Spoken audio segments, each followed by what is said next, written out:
बच्चों, मैं शिवाजी शुक्ला आप लोगों को आज क्लास 9th सीबीएसई बोर्ड जो एनसीईआरटी ने प्रिस्क्राइब हिंदी की पुस्तक है उससे क्लास 9th के लिए हिंदी पद्य यानी जो काव्यखंड के रूप में इसमें दिया हुआ है उसका अध्ययन करेंगे। यह क्लास आप लोगों के लिए अति महत्वपूर्ण है क्योंकि इसमें परीक्षा उपयोगी विषय वस्तु का ध्यान रखकर इसे बनाया गया है। कवि रैदास जी ने जो अपनी रचना की है वो पद के रूप में है और उनके जो पद हैं इसमें दो पद दिए हुए हैं जो आपके पाठ्यक्रम में है। एक है अब कैसे छूटे राम नाम रट लागी और दूसरा है ऐसी लाल तुझ बिन कौन करे। तो इन दो पद को रविदास जी की रचना यहाँ पढ़ने के लिए प्रिस्क्राइब किया गया है। बच्चों, इस कविता को आगे पढ़ने से पहले हमें कवि रविदास जी के बारे में जान लेना चाहिए और जो पृष्ठभूमि है उनकी सामाजिक राजनीतिक आर्थिक पृष्ठभूमि है उसको भी जानना जरूरी है। बच्चों, आपको यह पता होगा कि संत रविदास जी के कविताओं का जो बैकग्राउंड है जो पृष्ठभूमि है वो आप यूँ समझें कि लगभग 600 साल पहले भारत में अनेक सामाजिक बुराइयां जैसे ऊंच नीच, छुआछूत, जाति प्रथा का बहुत बोलबाला था और उसी समकालीन जितने कवि रहे हैं उन्होंने इस पर बड़ा ध्यान दिया है और इसी बुराइयों को दूर करने के लिए अपनी रचनाओं का निर्माण किया है, रचा है उन्होंने। आप यह भी जानते हैं कि कबीर और रविदास समकालीन कवि थे और दोनों के गुरु एक ही थे जिससे इनको गुरु भाई भी कहते हैं। कबीर और संत रविदास के जो गुरु थे वो रामानंद जी थे जो बनारस में बड़े प्रसिद्ध एक संत थे और दोनों उन्हीं के शिष्य थे। कबीर और रविदास में एक चीज़ बहुत ही समान है, जो समानता वो है वो ये है कि दोनों सामाजिक बुराइयों के परिप्रेक्ष्य में अपनी रचनाओं का निर्माण किया है। अपनी रचना का जो उन्होंने एक बृहद हिस्सा लिखने का प्रयास किया है वो है तो भक्ति मार्ग का है क्योंकि ये भक्ति काल के दोनों संत हैं। भक्ति काल के और अन्य एक संत हैं जैसे मीराबाई हैं, तुलसीदास जी हैं, ये कबीरदास जी हैं, रैदास जी हैं, नामदेव जी हैं, कई संत हैं, कई संत हुए भक्ति काल के जिनमें कुछ नाम बड़े प्रसिद्ध हैं जैसे कबीर और रैदास जी का। रैदास का और भी नाम है संत रविदास, कुछ लोग कहते हैं कवि रविदास, इनको रामदास भी कहते हैं। रैदास एक विकृत रूप है, विभ्रंश है संत रविदास का। लोग अब भ्रंश के रूप में रैदास कहना शुरू कर दिए।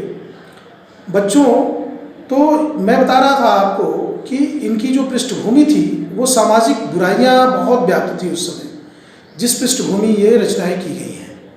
तो ये मूर्ति पूजा, तीर्थ याटन, ऐसी परंपराएं का बहुत विरोध करते थे। ये सामाजिक बुराइयों को बहुत अपनी कविताओं में तवज्जो दे करके उसको दूर करने का प्रयास किया है।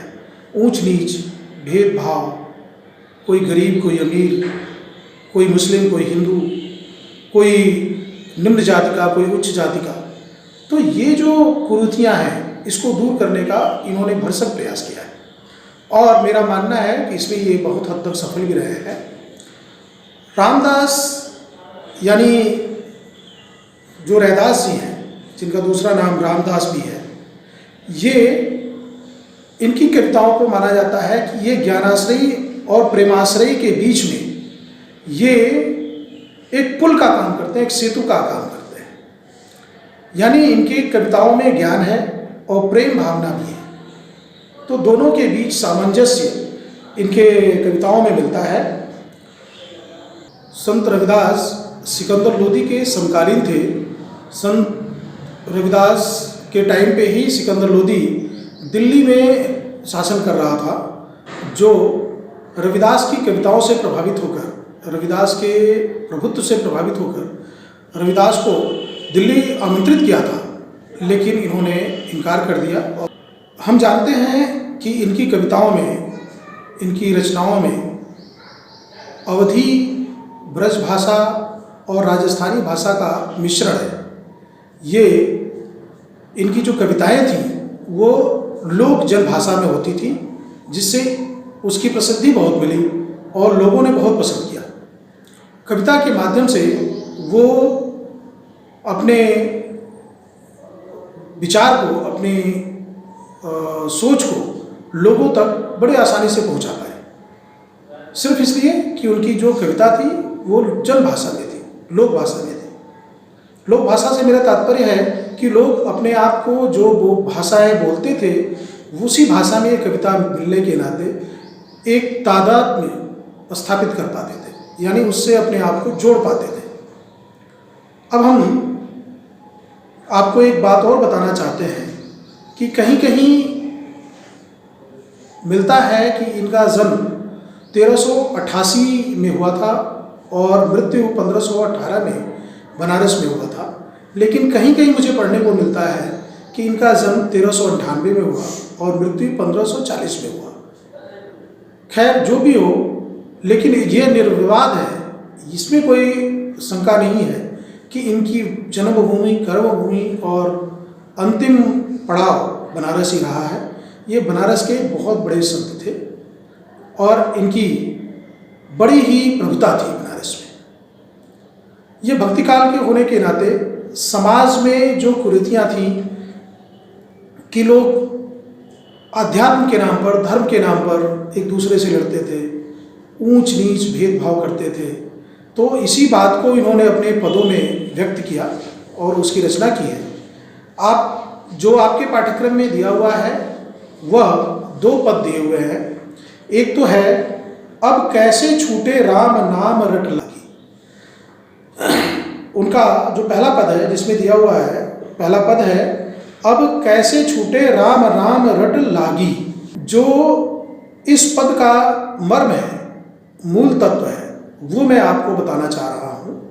इसमें कवि रैदास या संत रैदास ने अपने आप को भगवान से जोड़ते हैं, यानी एक भक्त और भगवान के बीच का क्या संबंध है उसको बताने का प्रयास करते हैं। वो कहते हैं कि अगर किसी के अंदर भगवान के प्रति लगन लग जाए, यानी भगवान से उसकी भक्ति हो जाए, यानी वो भगवान का भक्त हो गया है, तो वह अटूट है, वह छूट नहीं सकता है और वह एक ऐसा संबंध हो जाता है जिसको आप अलग करके नहीं देख सकते, देख ही नहीं सकते हैं। वो उसी में समाहित है, भगवान और भक्त। तो आप इस पद में देखेंगे, आप अपना अपना भी पुस्तक अगर निकालें और उसको पढ़ना शुरू करें मेरे साथ, तो ज़्यादा आपको समझ में आएगा और उसको आप मेरे साथ जोड़ सकेंगे और इस पद के साथ जोड़ सकेंगे। और मैंने जो बैकग्राउंड बताया है उसको भी ध्यान में रखिए इस पद को पढ़ने से पहले, तो वो आपको ज़्यादा समझ में आएगा। वह भक्ति शाखा के थे, इसलिए वो भक्ति की बात कर रहे हैं, भक्ति का एक पद है। मैं आपको पढ़ना शुरू करता हूँ। अब कैसे छूटे राम नाम रट लागी। वो कहते हैं कि अब तो राम नाम का रट लग गया है, यानी आदत पड़ गई है। ये भला कैसे छूट सकता है, नहीं छूटेगा। यानी हम अब भक्ति में हो गया हूँ, उनमें बस गया हूँ, वो मेरे में बस गए हैं। तो जो राम का नाम है अब तो मेरे अंतर मन में आ गया है, अब मेरे मन में व्याप्त हो गया है, अब इससे दूर नहीं हो सकता है मैं।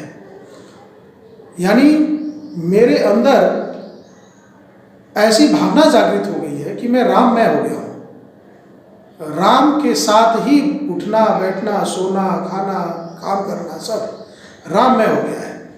यानी ऐसी लगन लग गई है, ऐसी रट लग गई है राम की कि अभी छूटना संभव नहीं है, नहीं छूटेगा। और वो कहते हैं आगे, प्रभु जी तुम चंदन हम पानी, जाकी अंग अंग बास समानी। बच्चों, कवि रैदास उपमा अलंकार और रूपक अलंकार के बड़े अच्छे जानकार हैं और उनकी कविताओं में रूपक अलंकार और उपमा अलंकार का बहुतायत में आपको उदाहरण मिल जाएंगे। तो अगर आप अलंकार, जो आपके पाठ्यक्रम में होगा आएगा कि अलंकार के विषय वस्तु पर कुछ प्रश्न आते हैं, तो आप उसका उदाहरण इनसे उठा सकते हैं, सीधे उठा सकते हैं। और उपमा क्या है, रूपक क्या है, अगली पंक्ति में क्लियर होगा। आप अभी देखें तो ये कहते हैं, ये उपमा दे रहे हैं, उपमा अलंकार का यहाँ जिक्र है। कहते हैं प्रभु जो तुम चंदन हम पानी, कहते हैं हे प्रभु अगर आप चंदन हैं, प्रभु जो तुम चंदन हम पानी, अगर आप चंदन हैं तो हम पानी हैं। आपको पता है ना, चंदन एक लकड़ी होती है जिसको घिसते हैं पानी लगा के पत्थर पर, तो उसका एक पेस्ट बनता है और उस चंदन की लकड़ी की एक विशेषता होती है, उसमें खुशबू होता है। तो वो खुशबू यानी वो सुगंध पानी में भी व्याप्त हो जाता है, उस जो पेस्ट बनता है। तो चंदन की खुशबू पानी में व्याप्त हो गया। तो कहते हैं, उपमा देते हैं कि हे प्रभु अगर आप चंदन हैं, यदि प्रभु जी तुम चंदन हम पानी, अगर प्रभु जी आप चंदन हैं तो हम पानी हैं, और आपका सुगंध यानी चंदन की वो सुगंध जो पेस्ट में घिसने के बाद बना है उस पानी में समा जाता है। उसी तरह कहते हैं जाकी अंग अंग बास समानी। ये रूपक है कि कैसे, जैसे, रूपक का मतलब कैसे, जैसे, यानी जाकी अंग अंग बास समानी। जाकी मतलब उस पानी की, यानी हमारे अंदर हम पानी हैं तो हमारे अंग अंग में आपका जो सुगंध है, चंदन रूपी खुशबू है, वो मेरे अंग अंग में समा गया है। तो यहाँ दो चीज मिल गया आपको, उपमा और रूपक। उपमा अलंकार कि तुम चंदन हम पानी, उपमा दे रहे हैं कि तुम चंदन हो तो हम पानी हैं, उपमा है। और उसी तरह से समा गया मेरे में वो आपका सुगंध, जैसे जो चंदन को खिसने से पानी में वो सुगंध समा जाता है। तो कवि रैदास कहते हैं कि ये भक्ति भावना ऐसी है, हम आपके इतने बड़े भक्त हो गए हैं कि अगर आप चंदन के रूप में अपने आप को बताएंगे, आप ये माना जाए कि आप चंदन हैं तो हम पानी हैं और आपकी खुशबू मेरे अंदर व्याप्त है। इसीलिए वो पहले कहते हैं कैसे छूटे राम नाम रट लागी। राम का नाम जो अब लगन लग गया है, जो रटने की आदत पड़ गई है, वो तो छूट ही नहीं सकती, क्योंकि हम घिसने के बाद ऐसे मिल जाते हैं कि आपकी सुगंध मुझ में आ जाती है और मैं फिर अलग नहीं हो सकता ना। तो वो है, ये उपमा देकर के वो समझाते हैं कि कैसे लगन लग गई है आपके साथ। आगे कहते हैं, फिर उपमा देते हैं कि प्रभु जी तुम घन बन हम मोरा। प्रभु जी अगर तुम बादल हो, घटा, बादल की घटा, जो बारिश करने वाली बादल होती है, उसकी घटाएं बड़ी काली, बड़ी मनोरम होती हैं, उसको देख के जो जंगल के मोर हैं वो नाचने लगते हैं। तो वही कहते हैं कि अगर तुम घटा हो यानी बादल हो। अक्सर बरसात में जब बारिश होता है सावन भादों में, तो मोर घटाओं को देख के बड़े मगन हो जाते हैं, बड़े नाचने लगते हैं, वो घटाओं से उनको प्रेम होता है। तो कहते हैं कि अगर तुम घटा हो तो मैं मोर हूँ, और उस तरह जैसे जाकी जैसे चितवत चंद चकोरा। एक चकोरा पक्षी है, चकोर, चकोरा नहीं चकोर, इसमें चकोरा शब्द यूज है क्योंकि ये अवधी ब्रजी का मिश्रण है। तो कहते हैं कि जैसे चकोर एक पक्षी है जिसका चंद्रमा के साथ अगाध प्रेम है, बहुत ही गहरा संबंध है, बहुत गहरा प्रेम है, वो चंद्रमा से बहुत प्रेम करता है चकोर। तो वो चकोर चंद्रमा को देखता रहता है, बड़े प्रेम से निहारता है। उसी तरह अगर आप बादल हैं तो हम मोर हैं, हम तो आपको देख के नाचने लगते हैं। ये संबंध है भक्त और राम का, यानी कवि रैदास का उनके आराध्य से। आगे फिर वो कहते हैं, प्रभु जी तुम दीपक हम बाती, जाकी ज्योति बरे दिन राती। कहते हैं कि प्रभु जी अगर आप दीपक हैं तो उस दीपक में बाती मैं ही हूँ, यानी आपका ये भक्त उस दीपक की बत्ती है। दीपक अपने आप में निरर्थक, कोई मतलब नहीं होगा अगर उसमें बाती डाल के तेल डाल के जलाया ना जाए। तो कहते हैं कि आप अगर दीपक हैं तो उस दीपक की बाती मैं हूं, आपका ये भक्त। और जाकी ज्योति बरे दिन राती, जिसकी ज्योति दिनों रात जलती रहती है। कौन सी ज्योति? भक्ति की ज्योति।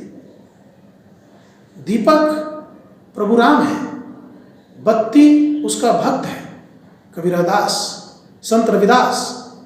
और उस भगवान के प्रेमाभूत होकर के, उस भगवान के प्रेम में पढ़ करके रविदास जी दिन रात जैसे ज्योत जलती रहे वैसे वो भक्ति करते रहते हैं। ठीक है, तो आगे फिर वो कहते हैं, प्रभु जी तुम मोती हम धागा, जैसे सोना ही मिलत सुहागा। कहते हैं कि आप मोती के समान हैं तो मैं धागा हूं। और मोती अपने आप में अगर एक किनारे पड़ा रहे, धागा एक जगह रहे, तो हम आभूषण नहीं बना सकते, पहन नहीं सकते। तो भक्त अपने आप को धागे के रूप में भगवान के सामने प्रस्तुत करता है और कहता है कि आप मोती हैं तो मैं धागा हूं, और आप मेरे में पिरो करके एक माला बन जाएंगे, एक आभूषण बन जाएंगे, तभी तो उसका वैल्यू है। जैसे एक छार होता है, सुहागा छार, छार समझते हैं ना, लिक्विड है जिसमें सोने को डालने से सोना शुद्ध हो जाता है और उस सोने का महत्ता बढ़ जाता है। ठीक है, तो वो छार और सोना का जो संबंध है, यानी उसको शुद्ध करने के लिए, उसी तरह से भगवान यानी मोती जब धागे में पिरो जाते हैं, यानी भक्त का जब भगवान के प्रति इतनी अटूट संबंध बन जाता है तो भक्त का और भगवान का दोनों का महात्म्य बढ़ जाता है। प्रभु जी तुम स्वामी हम दासा, ऐसी भक्ति करे रह दासा। कहते हैं कि हे स्वामी, हे प्रभु आप मेरे स्वामी हैं, हे प्रभु आप मेरे स्वामी हैं और मैं आपका सेवक, दास। दासा, दासा मतलब दास। और ऐसी भक्ति हमें प्रदान करें, यानी रैदास कह रहा है, रैदास ऐसी भक्ति करे रैदासा, रैदास को ऐसी भक्ति करने का अवसर प्रदान करें कि आप मेरे स्वामी बने और मैं आपका सेवक बनूं। तो इस प्रकार से रविदास जी ने भक्ति भावना और भगवान और भक्त के बीच का जो संबंध है उसको बहुत ही मार्मिक तरीके से, बहुत ही सहज तरीके से लोगों तक पहुंचाने के लिए लिखा, इस रचना को किया। और इसमें उपमा दे करके, रूपक के माध्यम से जनमानस तक पहुंचाने के लिए पूरी कोशिश किया, ताकि लोगों को समझ आए कि भक्त और भगवान का परंपरा क्या है।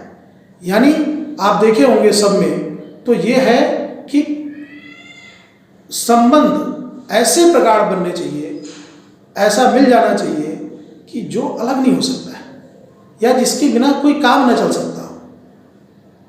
तो ऐसे संबंध बनाना है भगवान से। उस समय जो बुराइयां थी, इसके माध्यम से उस समय की जो बुराइयां थी, ऊंच नीच, भेदभाव, छुआछूत, उसको भी दूर करने का प्रयास किया है दूसरे मायने में। उसमें कहा है कि आपको मानव से प्रेम करना है, बस हर मानव में भगवान है तो एक दूसरे से प्रेम करो, वही भक्ति भावना है। तो इस प्रकार से इन्होंने भक्ति का और राम के साथ संबंध का कैसा होना चाहिए उसका वर्णन किया है।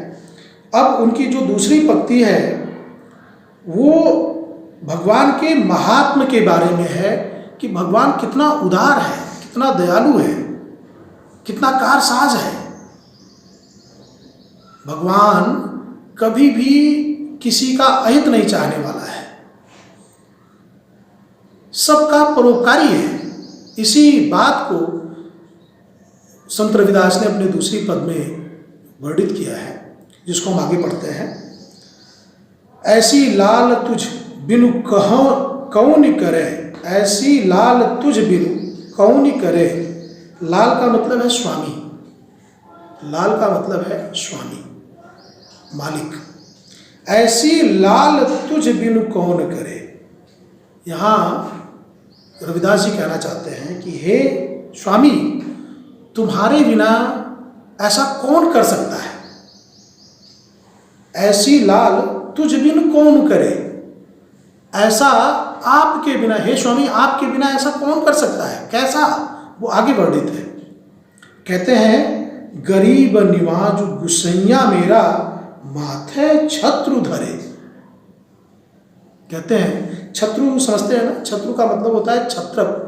जैसे राजाओं को सम्मान में उनके सिंहासन के ऊपर एक छत्रप लगाया जाता था, या जब वो चलते थे तो एक छत्रप पकड़ के लोग चलते थे पीछे पीछे, तो उनके सम्मान में होता था, राजा के सम्मान में। उसी छत्रु की बात कर रहे हैं। छत्र मतलब छत्रप, यानी एक सम्मान सूचक एक वस्तु है छत्र। तो कहते हैं गरीब निवाज गुसैया मेरा माथे छत्रु धरे। कहते हैं गरीब निवाज मतलब गरीबों का भला करने वाला। मैंने बताया ना कि बड़े उदार हैं, कारसाज हैं भगवान, गरीबों के मसीहा हैं, गरीबों का उपकार करने वाले हैं। तो गरीब निवाज गुसैया मेरा, गुसैया मतलब स्वामी भगवान, जो भगवान गरीबों का उद्धार करने वाले, ऐसे मेरे भगवान, मेरा गुसैया मेरा माथे छत्रु धरे। बिना किसी भेदभाव के, बिना ऊंच नीच देखे, बिना अमीर गरीबी देखे, भगवान अगर चाहे तो किसी के माथे पे छत्र रख सकते हैं, यानी सम्मानित कर सकते हैं, उसके राजा तुल्य बना सकते हैं।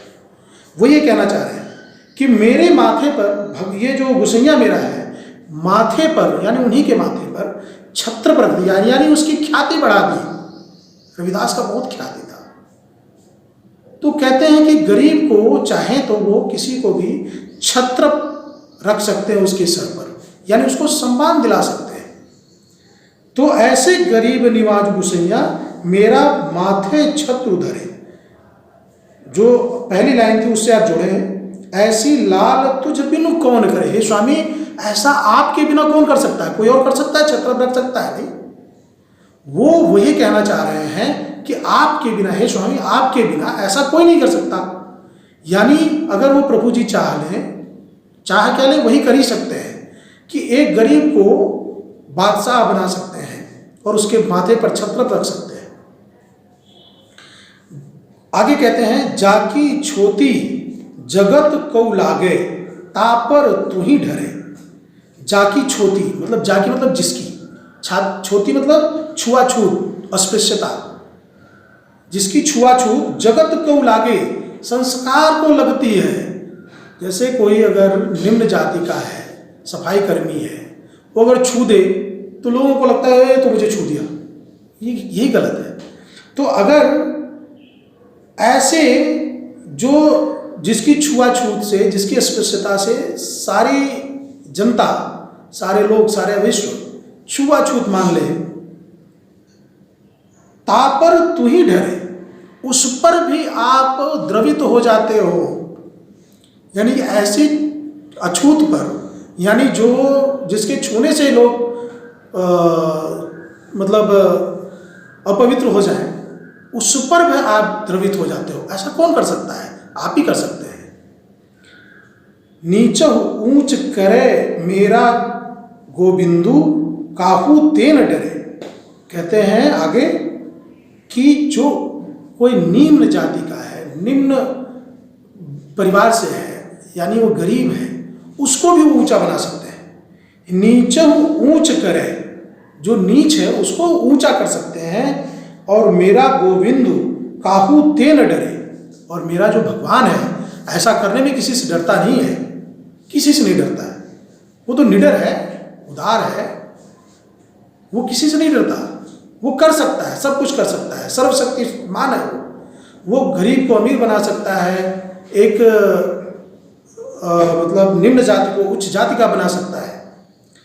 नीच ऊंच करे मेरा गोविंदो, काहू ते न डरे, नामदेव कबीर तिलोचन साधन सैन उतरे।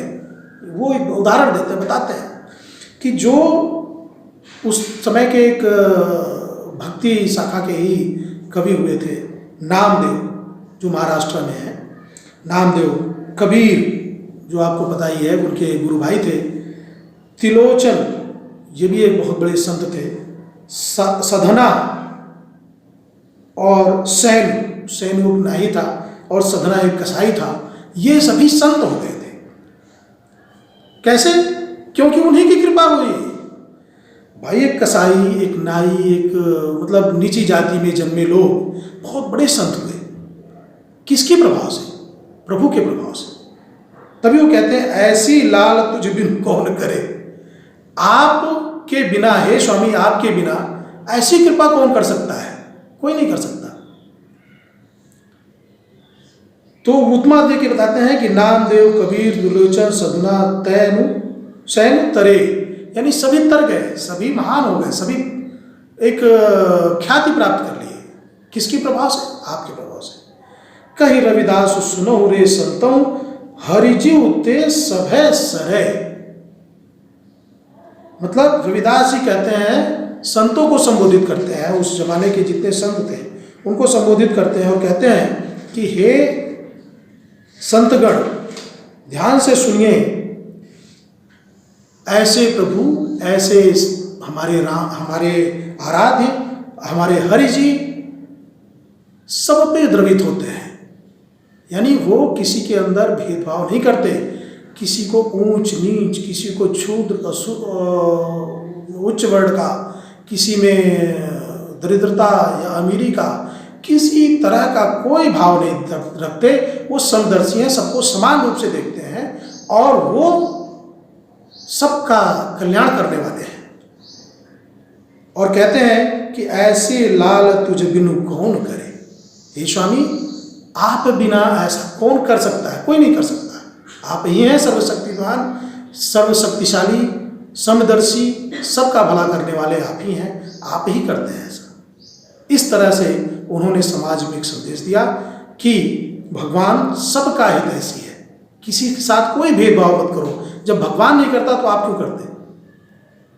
अब आपसे आपके परीक्षा में ये पूछा जा सकता है कि यह पंक्ति दे दी जाएगी, ये पद दे दिया जाएगा और पूछा जाएगा इसका संदर्भ प्रसंग सहित व्याख्या करें।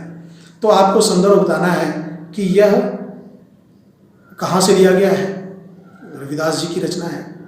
प्रसंग, इसमें क्या कहना चाह रहे हैं कवि, तो पहले में आपको बताना है कि भगवान और भक्त के बीच का जो संबंध है उसको वो बताना चाह रहे हैं कवि, इसमें ये प्रसंग है। और फिर उसकी व्याख्या एक एक लाइन लिख करके, मतलब उसका अर्थ लिखेंगे, समझाएंगे, उसमें जो उपमा दी गई है उसको बताएंगे, ये सारी चीज़ें। अब इसमें आप देखेंगे पहले पद में ये तुकांत भी है, जैसे प्रभु जी तुम चंदन हम पानी, जाकी अंग अंग बास समानी।